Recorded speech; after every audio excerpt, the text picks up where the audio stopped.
Bon, des attentes initiales, mais des attentes que les sondages nous prédisaient. Hein.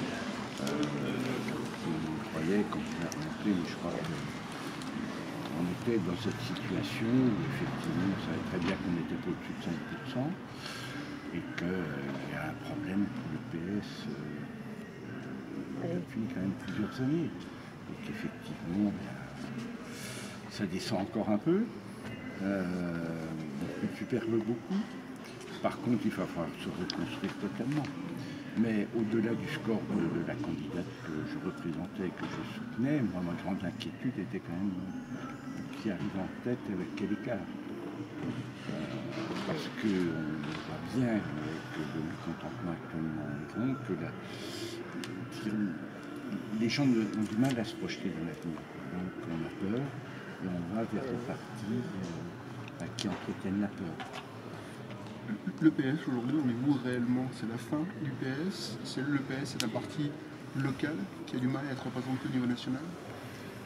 Le PS, l'erreur d'analyse des élections municipales et régionales et départementales faites par le national était de croire que c'était la victoire du Parti socialiste. Alors qu'en réalité, dans une situation de crise, la Covid, dans les deux cas, on était plutôt dans une situation où ce sont des sortants qui avaient mené de bonnes politiques et qui ont continué de donner un espoir aux populations. C'est cela. Mais c'était pas, ils ne représentaient pas en tant que tel le Parti socialiste. Donc dire que le Parti socialiste a gagné les élections, je pense qu'il y a eu exactement la même erreur de la part des écolos, d'Europe Écologie, parce qu'il y a eu une mise en scène d'une grande victoire de l'écologie municipale, il y a eu quelques conquêtes qui ont eu lieu, mais une hirondelle ne fait pas le printemps, et on le démontre là. Il faut travailler en politique, il faut produire des idées, il faut produire un projet, et après se poser la question de qui incarne. Or, on a sauté un peu l'étape projet. On a sauté l'étape du débat, et pas uniquement Maslow, mais avec l'ensemble de la population, avec les jeunes notamment. Et c'est tout ça qui est à considérer. Moi, je pense que la social-démocratie, c'est l'avenir. Dans tous les autres pays européens, on voit bien qu'il y a le renouveau. Mais force est de constater qu'en France, c'est pas trop bien pris. Anne Hidalgo appelle à voter Emmanuel Macron. François Rebsamen a rejoint Emmanuel Macron. Le PS, est-ce qu'il existe encore, alors localement peut-être, mais est-ce qu'il existe vraiment encore? Ou est-ce que c'est en fait une recomposition complète du Parti socialiste qui est en train de disparaître? Non. Pour l'instant, le Parti socialiste, si on compte par sa candidate, c'est 2% des voix. Donc, Hamon, c'était un peu plus de 6. Donc on voit bien qu'on est en chute libre. Est-ce que pour autant la social-démocratie est morte? Non, je crois qu'il faut la construire. Et il faut repartir comme d'autres l'ont fait, et travailler. On a quand même des bases qui sont tout le travail qui sont fait dans les municipalités, dans les départements, dans les régions. Et c'est de cela qu'il faut partir. Reconstruire, retisser et avoir un projet national. Qui comme leader aujourd'hui? Enfin, plusieurs qui sortiront, je vous le dirai dans 5 ans, qui ne le sera. Mais l'important, c'est pas forcément le leadership, c'est de savoir comment on retisse avec nos concitoyens des liens pour incarner l'avenir.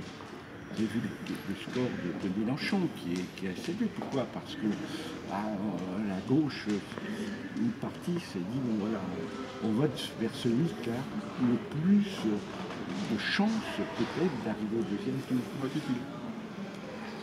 Bon, j'aime pas trop le vote utile parce que les votes, c'est une sédimentation qui se fait progressivement et des ruptures qui arrivent pendant la campagne. Le seul problème, c'est que pour notre candidate, il n'y a pas eu de rupture. Et est-ce que justement vous pensez qu'elle a pâti de son image parisienne, notamment sur les réseaux sociaux, beaucoup de désinformation sur ce qu'elle a fait Paris? Non mais Anne Hidalgo est quand même une femme de conviction, de très grande qualité et qui a mené une campagne avec beaucoup de vent contraire. Moi j'ai l'image de son intervention de ce soir. Effectivement, tous ceux qui officiellement la soutenaient n'étaient pas autour d'elle. c'est dans les moments difficiles qu'on doit soutenir les gens. Et c'est pas le jour de la victoire. Donc effectivement, moi je crois qu'elle a fait le taf, elle a eu le courage d'aller jusqu'au bout. Voilà, avec le résultat qui était un peu prédit. Moi j'ai participé à un certain nombre de réunions nationales. La première campagne, bien que ça ne le connaît pas. Pour autant, Anne Hidalgo a maintenu le cap. Et je pense que sa déclaration très sobre est celle qu'il fallait. Parce que quel est le problème aujourd'hui? Le problème, c'est de savoir si ça va être Le Pen ou Macron. Bon, elle l'a dit clairement. Clairement. Elle n'a pas dit, moi personnellement, je vais faire, essayer de me suivre. Elle dit clairement les enjeux. Les enjeux, c'est qu'entre les deux, et c'est les lois de la Ve République, hein, on choisit les préférences au premier tour, il y en a deux qui ressortent, et après, on élimine celui qu'on ne veut pas, ou celle que l'on ne veut pas. Elle l'a dit clairement, de façon très sobre.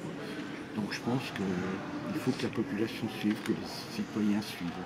Personne n'a parlé de Front République en cette façon. Non, parce que ça a un peu éculé. À chaque temps de la vie démocratique, des mots qui ressortent. Le Front républicain, on l'a déjà connu de nombreuses fois. Je crois que les circonstances sont un peu différentes. Là. On est quand même dans une période de crise. Et moi, j'espère que Emmanuel Macron va prendre en compte le fait qu'il faut qu'il y ait des électrices et des électeurs de gauche, écologistes, pour qu'ils passent. Donc, il faudrait peut-être que dans son programme, dans ce qu'il a prévu, il y ait quelques signes. Il y aurait beaucoup moins de danger si c'est le cas. D'accord. François Rebsamen a déjà tendu la main par rapport à ça, non? Comment? François Rebsamen a déjà tendu la main par rapport à ça. François Rebsamen a fait un choix, on en a discuté ensemble, nous avons eu un conseil fédéral pour en débattre. Je pense que tout le monde va être utile, à la fois pour que Le Pen ne soit pas élu, et puis à la fois pour reconstruire, parce qu'on a quand même voilà, les sondages d'analyse qui sortiront, mais on était sur entre 40 et 50% des électeurs de François Hollande qui votaient Macron au premier tour. Je ne veux pas qu'il reste orphelin, parce que Macron, c'est son deuxième et dernier mandat. Donc on rentre bien dans un autre jeu, un autre équilibre des forces politiques pour 2027. Alors tu penses que ça peut rejouer en la faveur d'autres partis? Oui, et ben ça va être distribué. Quand on voit la droite avec Valérie Pécresse, elle était un peu comme Hidalgo, avec des choses trappes de toutes parts, et puis une évaporation vers Marine Le Pen qui est via Ciotti qui a été évident. Donc c'est mis à mal. Je ne conçois pas que ces mouvements, enfin, dès que Macron ne sera plus là, le macronisme, voilà, et ça sera d'ailleurs. Bon, il y a des élections législatives aussi derrière, hein, mais on va rentrer dans autre chose. Tu sais, un élu qui est en place, il ne faut jamais dire que c'est son dernier mandat, parce qu'il n'existe plus à partir du moment où on dit ça. Là, la Constitution est ainsi faite qu'on peut en faire que deux. Donc tout le monde sait que c'est le dernier mandat. Donc obligatoirement, on va se retrouver dans une situation où effectivement les choses vont se redistribuer. Elles vont redevenir un peu traditionnelles, avec une répartition plus non, elles vont être différentes parce que les enjeux de la société, enfin, on est dans une prise de conscience globale, quand même qu'il y a un risque pour le vivant sur la planète. Il y a des choses à faire et des impulsions à donner. D'ailleurs, l'Europe, sur ce point, est de plus en plus moteur. C'est un paradoxe parce que les écologistes, ils restent éternellement en queue de peloton, j'allais dire, alors que, entre guillemets, l'écologie, tout le monde en fait. Oui, c'est comme si on n'en fait pas, c'est grave pour la suite. Voilà. Donc tout le monde, effectivement, parle d'écologie. Dans toutes les collectivités, il y a des avancées qui sont faites, c'est évident. Mais après, on ne peut pas faire... c'est l'élément central d'un programme, mais il y a plusieurs façons de le traiter. Notamment comment on amène toute une sur les objectifs, tout le monde est d'accord, mais comme on amène tout un peuple, tout un ensemble de citoyens dans une aire géographique représentée, comment on le fait? Comment on le fait? Et comment on fait en sorte que tout le monde soit embarqué? Parce que le risque des ruptures, au niveau de l'écologie, le problème que l'on a, c'est ceux qui vont rester sur le côté. La peur des gilets jaunes. C'est ça, c'est le sentiment du déclassement, et je pense qu'on sera amené obligatoirement. La transition pour arriver à avoir rapidement, c'est 2035, des véhicules décarbonés et plus thermiques. Mais le temps, c'est la vente en 2035, on va aller jusqu'en 2040 encore avec des véhicules thermiques. Comment on peut accélérer ça? Parce que ça deviendrait une nécessité. Et le problème, c'est qu'un véhicule électrique coûte plus cher qu'un autre, même si globalement le coût est moins. Donc il y a un problème de financement à faire, des montages à faire, et il y a deux façons de concevoir l'application de l'écologie. Soit on dit on y va et puis il y a ceux de l'avant et puis l'aide derrière suivra, soit on s'occupe des populations qui auront le plus de mal à y arriver. On est aussi dans une révolution des nouvelles technologies de communication, au sens large du terme. Il faut embarquer toute la société. Or, le différentiel entre les partis politiques et le débat qu'on doit avoir, c'est pas sur l'objectif à faire, mais avec qui on le fait et dans quel délai. Et c'est là que nous nous trouvons. Donc, tout le monde est sur ce thème-là, et il faudra avancer. Je pense que c'est ça qu'il faut travailler, et on renouera avec les populations qui s'éloignent plus des anciens partis, uniquement de cette façon. Oui, simplement, la France Insoumise est troisième, c'est ça, a priori, au niveau national, un petit peu plus de 20%. C'est ce qui semble se dessiner, oui. Concrètement, c'est bien, mais pas assez pour être acteur majeur au deuxième tour. Acteur majeur, quelle autre force capable de faire 20% à gauche? Voilà, les résultats sont là. Moi, ce que je peux vous dire, c'est que avec le mépris et les insultes qu'il y a pu avoir pendant toute cette campagne, nous, on est extrêmement fiers d'avoir porté ce programme de l'avenir en commun, d'avoir mis dans le débat public la question du partage de la richesse, de la planification écologique, de la 6ème République, alors que depuis des mois, l'extrême droite avait pignon sur rue dans les médias, ils ont même leurs propres médias dans lesquels ils peuvent parler sans être plus dérangés que ça, où c'est leurs thèmes qui sont prépondérants, prédominants. Je vous invite à regarder ce qui peut se passer à l'étranger. Vous avez en Italie, vous n'avez plus de gauche, par exemple. Et la fierté de Jean-Luc Mélenchon, de l'Union populaire, de l'Union qui s'est passée à la base, et pas au sommet puisque c'est impossible, c'est qu'on a une gauche de rupture, de transformation sociale, une gauche écologiste, républicaine, laïque, qui, malgré et en dépit de tout le contexte, fait plus de 20%. Les graines qu'on a semées à partir de 2008, quand Jean-Luc part du Parti Socialiste, parce qu'il est plus en accord avec la ligne libérale, qui est portée par les socialistes à ce moment-là et jusqu'à maintenant. C'est des graines qu'on a semées, on a fait 11, puis 19, puis là 20, 21. Quelle fierté de pouvoir agréger différentes sensibilités de la gauche politique, de la gauche sociale. C'est un travail énorme qui a été fait, et de ces graines qu'on a posées, eh bien, c'est les plantes qui vont pousser. Donc on est acteur majeur pour répondre à votre question, je dirais même qu'on est centraux. Vous serez même l'arbitre de ce deuxième tour, non? Bon, moi après, je vais pas réinventer la roue, hein. Ce qu'on a dit il y a 5 ans est valable à ce qu'on dit aujourd'hui. Pas une voix au Front National, Jean-Luc l'a dit, pas une voix au Front National. Donc après, les gens sont en conscience, parmi les choix possibles, avec effectivement cette question de pas une voix au Front National. Donc effectivement, on ne va pas s'abandonner à ce qu'il pourrait y avoir de pire que d'avoir Marine Le Pen présidente de la République. Il y aura bientôt des législatives. Tout va se remettre en marche, ça va pouvoir reprendre peut-être des stratégies mieux que les années passées.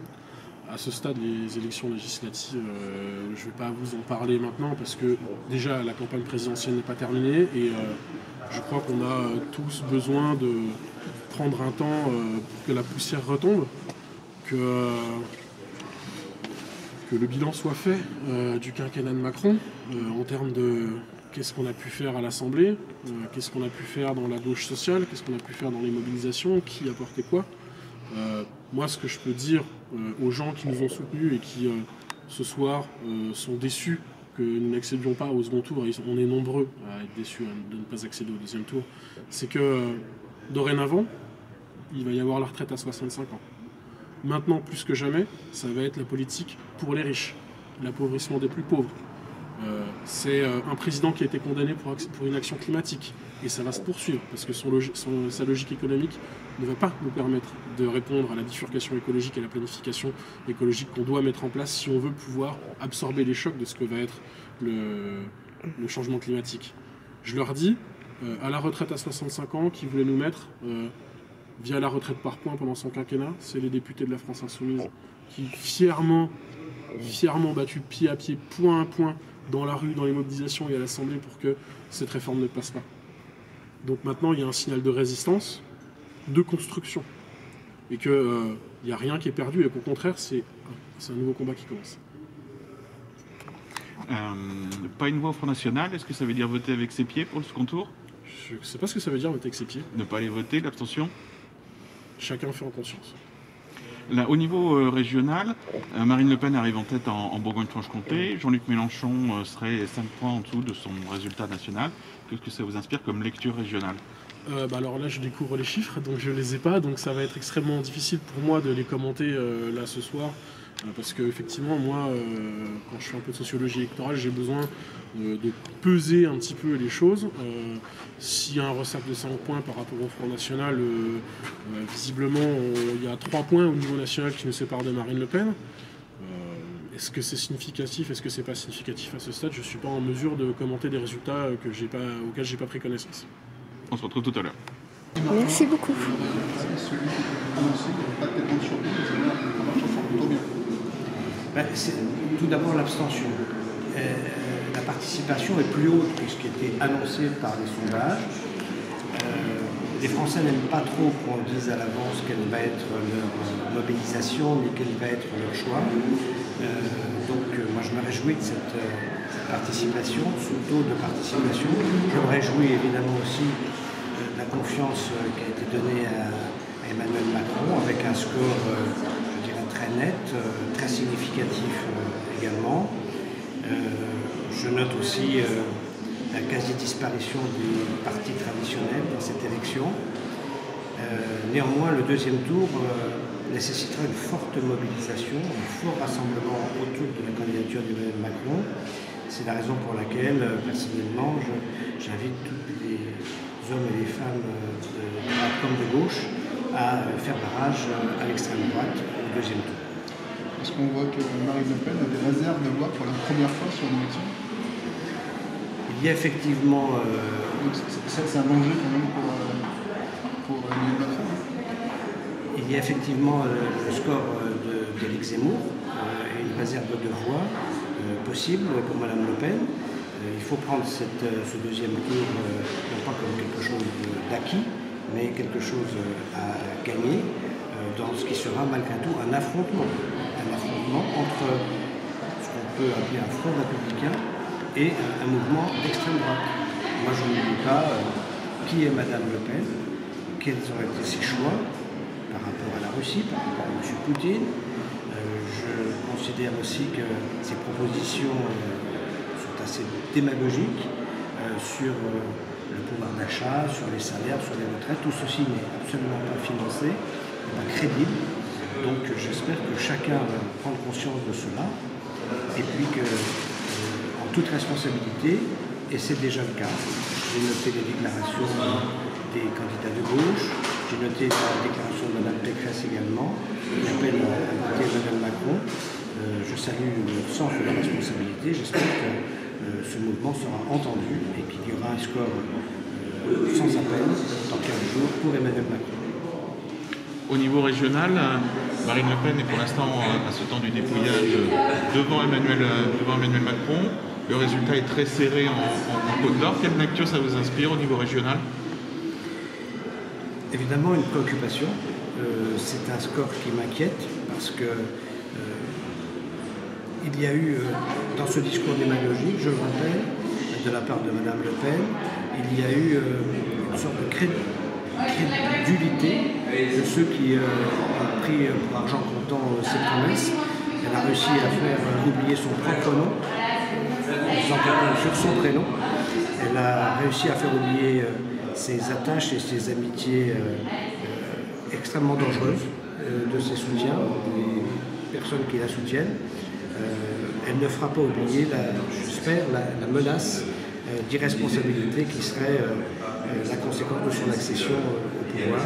Donc l'heure est au rassemblement autour de la candidature d'Emmanuel Macron. Donc vous parlez de mobilisation pour le second tour. La stratégie, c'est ça, c'est l'irresponsabilité éventuelle de Marine Le Pen?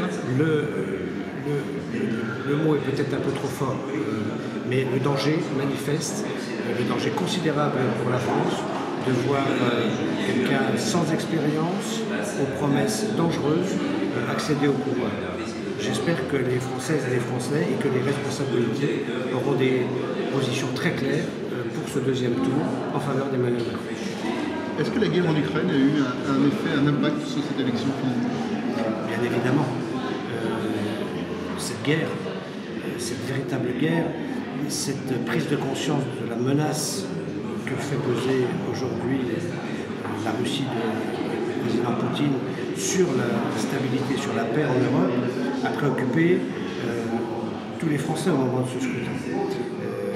D'autant plus qu'ils ont manifesté un élan de solidarité très fort pour l'arrivée des réfugiés ukrainiens et ukrainiennes en France. Ils ont effectivement cette préoccupation. Alors peut-être que la force de l'Europe qui est en train de se constituer sera suffisante aussi pour rapidement arriver à un arrêt de la guerre, à un cessez-le-feu, à une négociation, je l'espère. Il faut le souhaiter. Il faut souhaiter que dans les 15 jours qui viennent, il n'y ait pas d'événements dramatiques qui viendraient à nouveau perturber cette campagne, parce que le président Macron doit faire campagne en toute liberté, et nous le ferons avec tous ceux qui voudront effectivement nous suivre dans ce mouvement de rassemblement. Merci beaucoup. La candidate de 2015 à 5, un petit peu en dessous, un petit peu au-dessus, c'est pas vraiment ce qui était attendu. Ah ben non, c'est une énorme déception, c'est évident.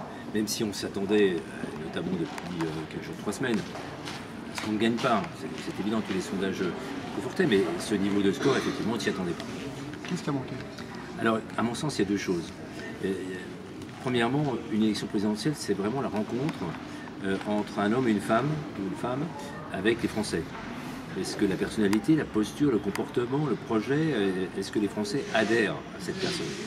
Objectivement, on n'y est pas arrivé avec Valérie Pécresse. C'est pourtant c'est le choix qu'on avait fait. Donc, elle en a sa responsabilité, mais notre mouvement politique en a une responsabilité également collective. Incontestablement, l'adhésion ne s'est pas faite avec les Français. Donc on est passé à côté de cette campagne. On n'a pas créé, on n'a pas fait une bonne campagne autour d'elle. C'est une responsabilité individuelle et collective. Ça, c'est le premier élément. Le deuxième élément, c'est vrai que dans les derniers jours, il y a eu un phénomène de vote utile, porté aussi par des pressions médiatiques en disant que Mme Le Pen allait faire un score faramineux, qu'elle allait être devant M. Macron, etc. Donc je suis convaincu qu'il y a un certain nombre d'électeurs, non, un certain nombre de formations politiques qui auraient peut-être voté pour nous, qui sont allés, par exemple, sur M. Macron dans les derniers jours. Ce qui explique ce que n'avait prévu aucun institut de sondage, qu'on passe de 10 à 5. C'est la deuxième explication. Mais l'explication de fond de l'échec à ces élections présidentielles, c'est le premier point. Moi, je suis convaincu que notre projet, il est crédible, il est fort, il est ce qu'il faut pour la France. C'est pas, les Français n'ont pas rejeté le projet des Républicains. La preuve, je rappelle qu'on n'est pas mort, loin de là, puisque nous avons le tissu d'élus locaux aujourd'hui le plus important en France. On a gagné récemment les élections municipales, on a gagné les élections départementales, à la fin des scores tout à fait considérables au niveau des régionales. Donc on reste politiquement sur le fond le premier parti de France. Et nos propositions sont largement celles que les Français veulent. Simplement, dans une élection présidentielle, il faut une incarnation. Il faut qu'il y ait une personne qui incarne ce projet et une personne à laquelle les Français adhèrent. Ça n'a pas été le cas avec Valérie Pécresse, incontestablement. Est-ce qu'elle a eu aussi tout le soutien des candidats qui étaient entre guillemets en primaire et puis tous les élus LR? Oui, objectivement, sincèrement. Il y a eu, je peux vous garantir, moi je suis au cœur de l'appareil, l'ensemble des grands responsables politiques étaient derrière Valérie Pécresse. On ont fait campagne avec Valérie Pécresse. Tout le monde était derrière, même c'est qu'Eric Ciotti, non, on est dans la nuance vraiment, franchement, mais tout le monde était derrière et ça s'est rarement passé dans une campagne électorale comme ça, je peux vous le garantir. Et maintenant? Et bien maintenant, l'échéance la plus importante, on le disait avant, mais ce sera certainement encore plus vrai demain, l'élection la plus importante maintenant, c'est l'élection législative. Et là, les 577 candidats qui vont porter notre projet vont le décliner sur les territoires, avec leur ancrage territorial. C'est là où ça va jouer véritablement. Parce que cette élection présidentielle, on le voit bien, elle a été tronquée. Elle a été tronquée par le contexte à la fois sanitaire, à la fois par la crise. C'est des votes par défaut vis-à-vis des uns et des autres en fait. On voit bien, il n'y a pas adhésion à un projet. La question qui va se poser en juin pour les Français, c'est quel projet pour la France? Vraiment, sur le fond. Et moi je suis convaincu que notre projet est le bon pour la France. Vous disiez une chose tout à l'heure, c'est que vous aviez un ancrage territorial assez fort. Oui. Si on regarde le résultat territorial, vous êtes là aussi derrière. C'est une élection présidentielle, hein. Les gens ils ont voté pour une élection présidentielle et ils ont voté pour un candidat aux élections présidentielles dans toutes les circonscriptions, dans toutes les communes de France. Ça veut dire que l'ancrage local n'a pas suffi? Non, c'est un vote présidentiel. Enfin, le fait que tel ou tel fasse campagne a un peu d'avantage. D'ailleurs, je remarque en Côte d'Or, on a un score un peu supérieur à la moyenne nationale. Donc voilà, on a fait le maximum, mais après, il y a un choix qui est lié à la campagne nationale qui est portée par notre candidat. Valérie Pécresse indique qu'elle votera pour Emmanuel Macron au second tour. Vous êtes président de la Fédération des Républicains en Côte d'Or. Est-ce que vous indiquez une orientation de vote? Alors premièrement, Valérie Pécresse s'est exprimée à titre personnel. Deuxièmement, moi je reste convaincu, je l'avais déjà dit en 2017, qu'on n'est pas propriétaire des votes des électeurs. Ils sont assez grands, ils sont assez libres pour se prononcer, ils sont adultes. Donc donner des consignes de vote, je ne l'ai jamais fait, je ne vais pas commencer aujourd'hui. Et troisièmement, notre parti politique, demain, va prendre une position nationale par rapport au second tour et par rapport aux élections législatives. Et en tant que président des Républicains, je la mettrai en avant. Gilles Platret, votre tête de liste aux élections régionales, avait indiqué récemment que si les Républicains n'étaient pas présents au second tour, ça allait tanguer dans le parti. Donc vous vous préparez à vous accrocher au bastingage? Oui, vous savez, je crois que ce qui est certain, c'est que ça va tanguer partout dans les semaines à venir. Ça va tanguer peut-être chez les Républicains, ok, mais ça va tomber aussi sérieusement chez les partis socialistes. 2%, c'est quand même pas terrible. Alors, on fait le double, enfin bon, c'est pas grand-chose non plus. Et puis ça va tanguer également chez les marcheurs. J'attends de voir, parce que cette alliance contre nature des uns et des autres par opportunisme, quand on voit M. Rebsamen qui aujourd'hui soutient M. Macron alors qu'il l'a combattu pendant des années, vous croyez que tout ça est vraiment crédible sur le fond? Donc ça va tanguer, y compris sur les investitures En Marche. Donc ça va tanguer dans l'ensemble du paysage politique. Nous, les Républicains, nous avons des racines, nous avons une organisation, nous avons des élus. Ils sont là avec un projet crédible. Et je pense que la solidité, c'est nous. Et on va le démontrer à travers ces élections législatives. À droite, il y a le RN, il y a Zemmour. À droite, il y a le RM. Le RN. Ah oui, c'est l'extrême droite, oui. L'extrême droite? Oui. Voilà, son point droite. Aujourd'hui, où se situe LR? Parce que 5%, c'est pas beaucoup. Où se situe LR aujourd'hui sur l'échiquier politique? C'est compliqué, non? Mais encore une fois, c'est une élection présidentielle. Vous savez, il y a les partis politiques, mais il y a surtout une élection présidentielle. Les gens voient bien, ils se prononcent déjà sur un homme ou une femme. Je vous rappelle les élections municipales. Je vous rappelle les élections départementales. Et les régionales. Quels sont les partis qui ont gagné ces élections? Ce sont largement les Républicains. C'était il y a quelques mois. Oui, tout à fait. Merci beaucoup. Merci à vous. François Dessay, finalement, Emmanuel Macron arrive en tête. Le Modem soutient François Macron, j'imagine. Oui. J'imagine qu'il y a une certaine satisfaction de part quand même.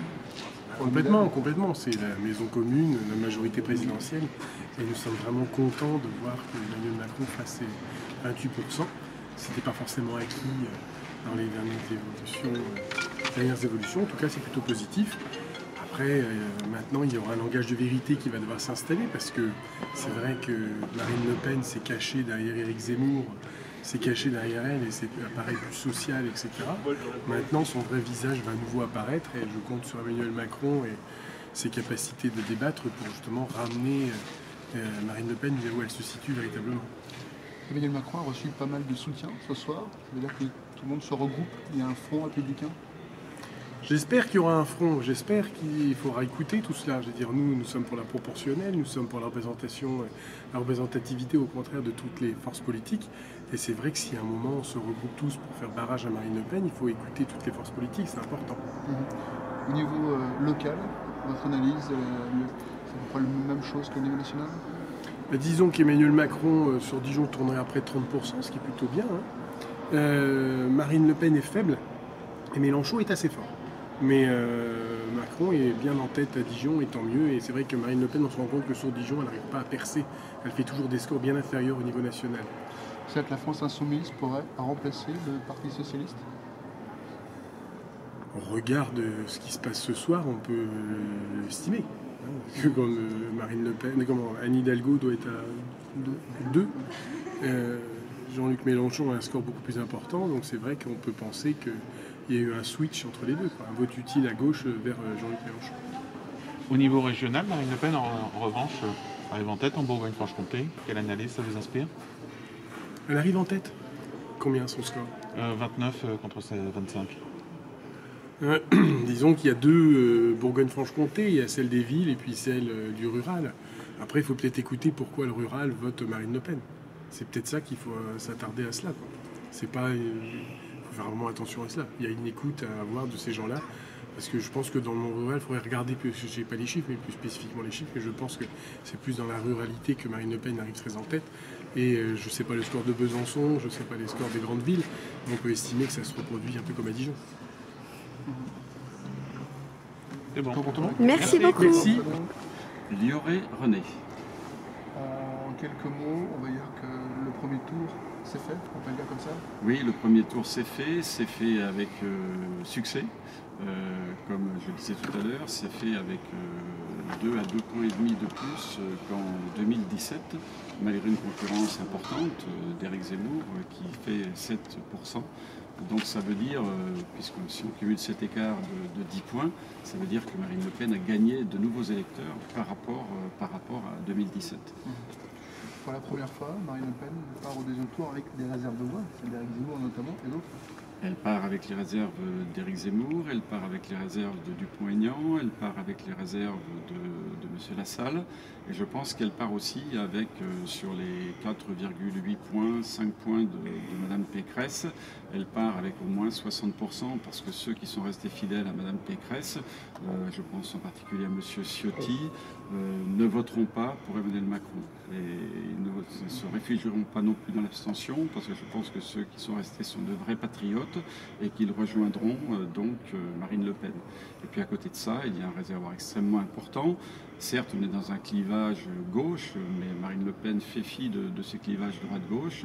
Elle appelle les patriotes, et dans l'électorat de M. Mélenchon, il y a des patriotes, nous en sommes tous convaincus, et qui choisiront Marine Le Pen plutôt qu'Emmanuel Macron. Vous pensez que les gens qui ont voté à gauche Mélenchon iront voter Marine Le Pen? Oui, alors non seulement je le pense, et j'en suis sûr, et j'en ai rencontré tout au long des marchés qu'on a pu faire, des distributions de tracts. J'ai rencontré par exemple un ancien syndicaliste, 65 ans, qui m'a dit moi c'est très clair, Au premier tour, je voterai Mélenchon, parce qu'il est hors de question que je vote Hidalgo, ça ne vaut plus rien, et non plus Roussel, donc il ne nous reste plus que Mélenchon. Mais au deuxième tour, si c'est Macron ou Marine Le Pen, je voterai Marine Le Pen.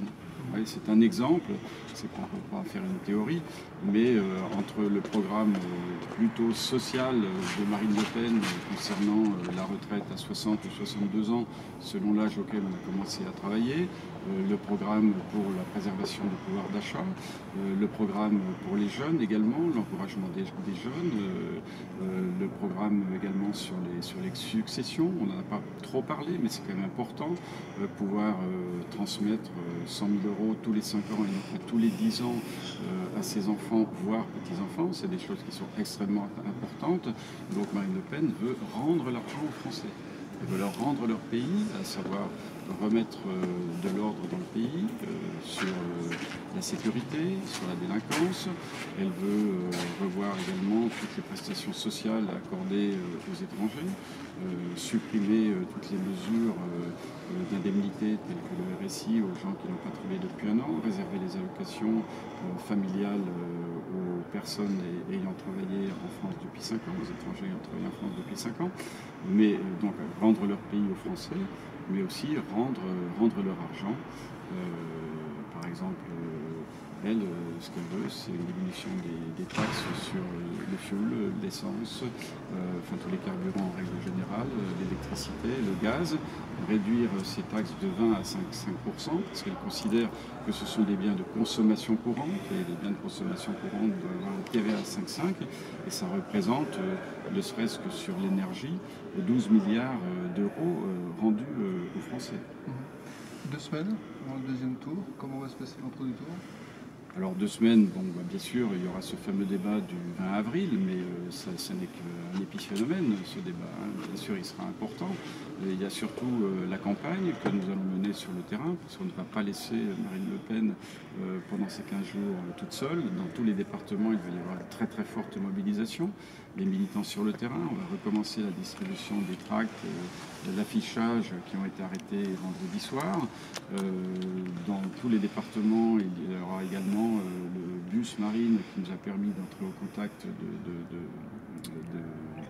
de nos concitoyens. Et puis surtout, ce que l'on peut dire, c'est que les gens viennent maintenant à nous. On l'a vu dans des villes difficiles comme Beaune par exemple. On l'a vu avec nos blousons bleus, avec Marine Présidente dans le dos. Les gens viennent nous demander des tracts.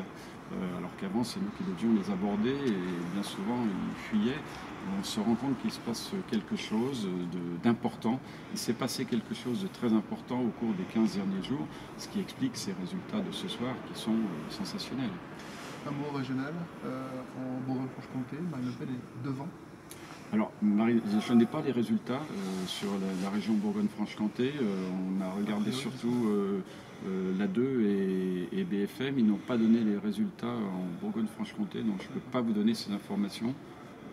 À Dijon, Emmanuel Macron est largement premier, oui. Jean-Luc Mélenchon deuxième, et on voit effectivement qu'en Bourgogne-Franche-Comté, pour l'instant, à ce stade du dépouillement, Marine Le Pen arrive devant Emmanuel Macron. Est-ce qu'il y a un vote en Bourgogne-Franche-Comté, oui. Marine Le Pen est devant Emmanuel Macron. Pour l'instant, au stade du dépouillement. D'accord. Est-ce qu'il y a un vote des villes, un vote des champs? Alors, il y a effectivement un vote des champs. J'étais cet après-midi à Noirans-sur-Bèze chez un maire qui nous a parrainés et dans sa commune qui fait 200 votants, Marine Le Pen arrive en tête avec 53%. 53% des voix, c'est-à-dire elle fait elle seule 74 voix alors que les 11 autres candidats n'en font que 69.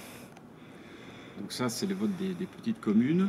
On a des résultats également dans des villes un petit peu moyennes. Et même, surprise, on a, je n'ai pas eu tous les bureaux de vote de Beaune, mais on a des bureaux de vote à Beaune où Marine Le Pen fait 37%.